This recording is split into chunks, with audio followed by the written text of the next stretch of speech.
За баярлалаа. Энэ гэмт хэрэг зөрчлөөс урьдчилан сэргийлэх тухай хуулийн шинжилсэн найруулга зүг баха. Гэхдээ энэ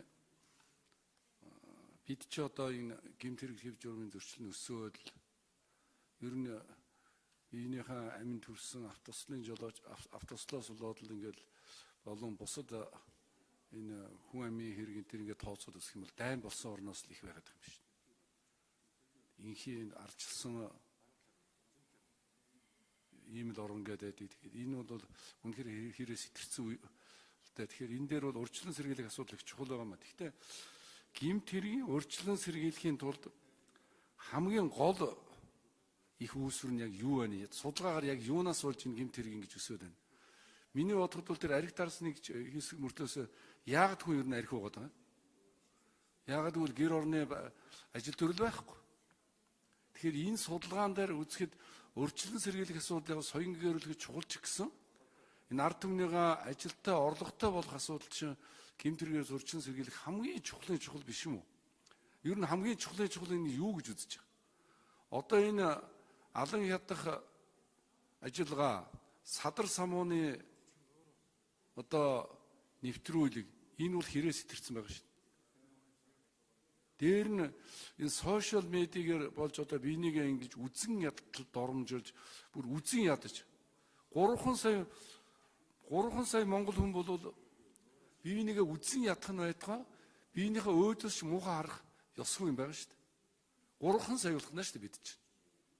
Тэгэхээр ийм нөхцөл байдлын эднээс ингэ үзээд байхад бол яг үндс нь юу тэрийг л салгаж өгөхгүй бол ажилгүйд л ядуурл байж байгаа тохиолдолд хичнээн одоо соён гэгэрүүлэх гээд тэр бол яг тодорхой үр дүн төрөх. Ерөөсөө голын та нарын судалгаа тооцоо олон зүйлүүд гарсан баг яг үндс нь одоо яг юу байна? 1 2 3 4 гэдэг ингэ үзэх юм бол би бол одоо сүүлийн үеийн сошиал медиач бүр уншихаар одоо бүр дотор мухаа өргөөр биенийг бичиг. Ерөөсөө өөтөө хүний хэлсэн зүвийг ч гуйлж чаддаг, бурууг ч зөвтгөж чаддаг ийм л нөхцөлд байж байна л да. Тэгэхээр энэ дээр судалгаа соён гэгэрүүлэх асуудал чухалч гэсэн яг энэ дээр үзэхэд яг энэ хуулийн төсөл бол нэлээд урттай хүнд одоо шорон оронд оруулаад шоронгийн орон болоод л аль эсвэл цагдаагийн орон болоод байх бол ерөөсөө энэ их зүв биш юм байгаа юм.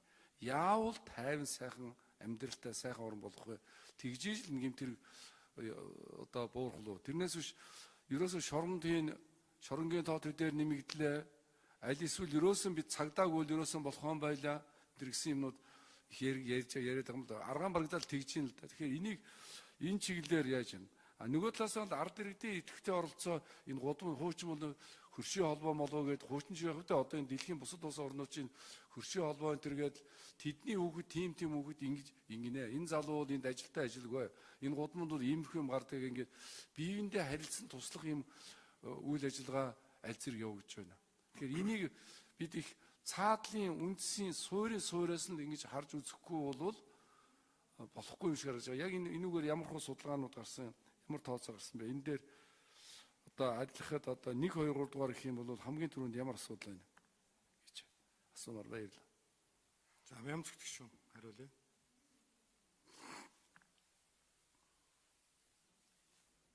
Тэгээд таны хэлж байгаатай бас санал нэг байна. Бас төр бас тодорхой үүрэгтэй Монгол улсын үндсэн хуульд үндэсний аюулгүй байдал нийгмийн дэг журмын хангалтын төрийн үүрэг заасан байж байгаа.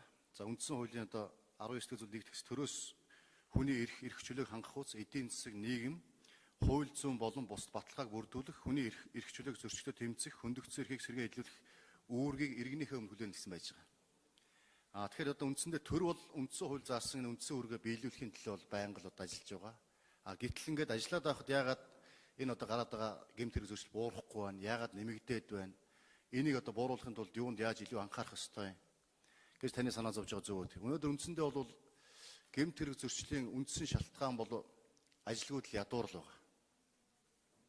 Ажилгүй, ядуу, за тэг стресстэй хүнээс гэмт хэрэг зөрчил гарах шалтгаан болж байна. За архиталт байж байгаа.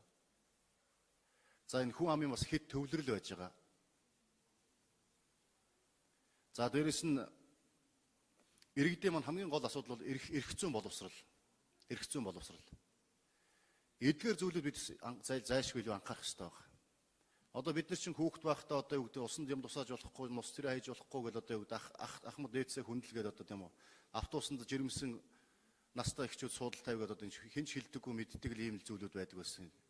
А гэтэл одоо өнөөдөр эрх зүйн боловсрол гэдэг чинь уламжлал, зан заншил, ёс зүйн асуудал тэгээ цаашдаа ёс суртахуун гэдэг.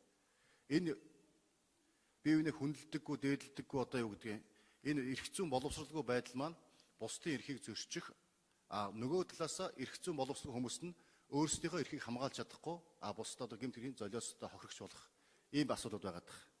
Тийм болохоор энэ тал дээр одоо тодорхой цогц, уялдаатай бодлого явуулъя.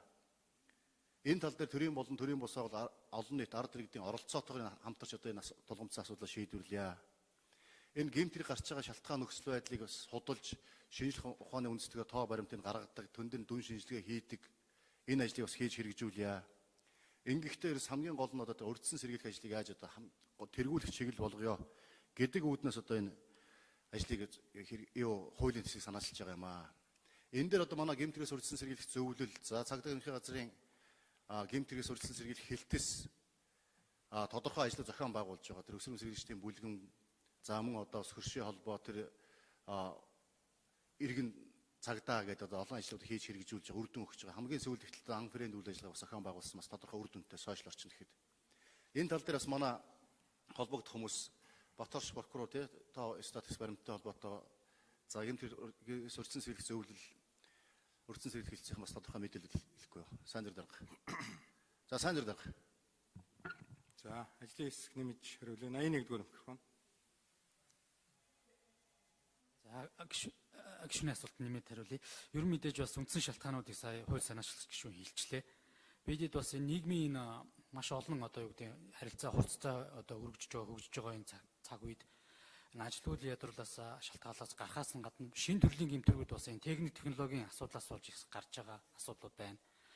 Гэх зэрэг одоо олон асуудлуудаас болж энэ гэмтэрэг зөрчил бол гарч байгаа. Тэгэхээр цаашдаа эргээд энээс урьдчилан сэргийлэх ажлыг л үр дүнтэй хийж энэ гэмтэргийн тоо статистикийг багасгах, за үүнийгээ дагсан мэдээж хариуцлагын оновчтой системийг бий болгох, за эргээд үгдийн бусдын эрхийг зөрчихгүй үүргээ биелүүлдэг, хууль мэддэг ийм иргэдтэй болж ижил бас энэ одоо энэ аюулгүй нийгэмд одоо бусад иргэдийн эрх зөрчигдөхгүйгээр хамтын амьдралыг бас одоо зогсоолж чадах юм аа л гэсэн суур концепц бол барьж явж байгаа. Мэдээж одоо хууль зүйн дотоод хэргийн яамнаас яг энэ чиглэлдээ бас тодорхой хуулиудыг санаачилж байгаа.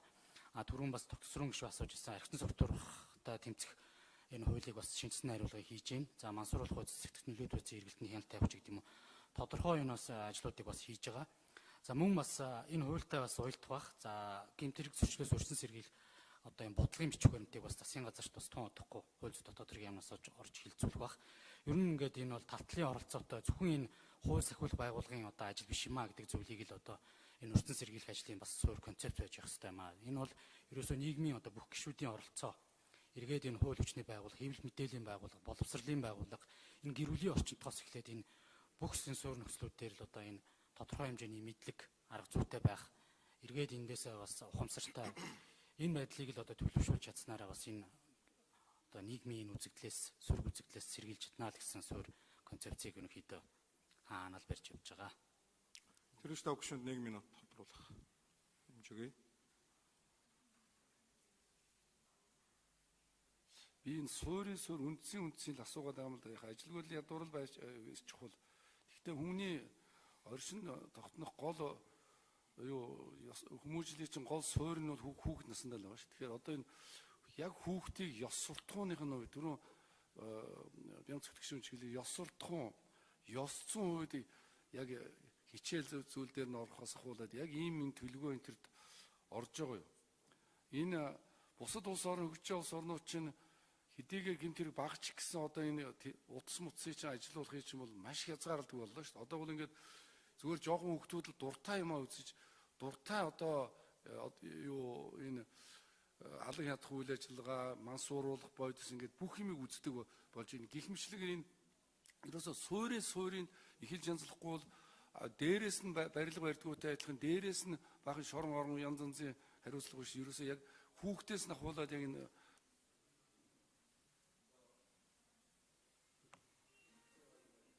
За тодруулганд Баторч дарга хариулах уу? 82 дугаар микрофон. Гишүүнтэй санал нэг байна. Мэдээж 10 жилийн сургуулиас нь эхлээд энэ хүмүүжлийн талаар бид одоо анхаарах хэрэгтэй юм байна гэдэг нь эрүүгийн ирэг дээр хийж байгаа судалгаанаас бол ажиглагдж байгаа. Тийм учраас ёс зүйн талаарх сургалтуудыг бол нэлээд өргөн хэмжээнд хамааруулах хэрэгтэй гэдэгтэй бол санал нэг байна. Хоёрдугаар тэр нь улсын ерхий прокурорын газраас тодорхой төрлийн гэмтргүүдийг бол байнга судалдаг. Өөрөөр хэлбэл 2016 онд гэдэг юм уу 17 онд аль төрлийн хэрэг илүү үлдэж байна вэ гэж. Тэгэхээр 17 оны судалгаагаар аваад үзэх юм бол одоо хулгайлах, за бусдын биед гэмтэл учруулах, танхаарах зэрэг ийм гэмтргүүд бол байнга үлдэгдэж байгаа. Жил болгон л одоо хамгийн их үлдэгдэг хэрэгүүдэд бичигддэг. Тэгэхээр мэдээж хулгайн хэрэг бол тухайн хүний санхүүгийн байдалтай холбоотой үлдэгдэж байгаа.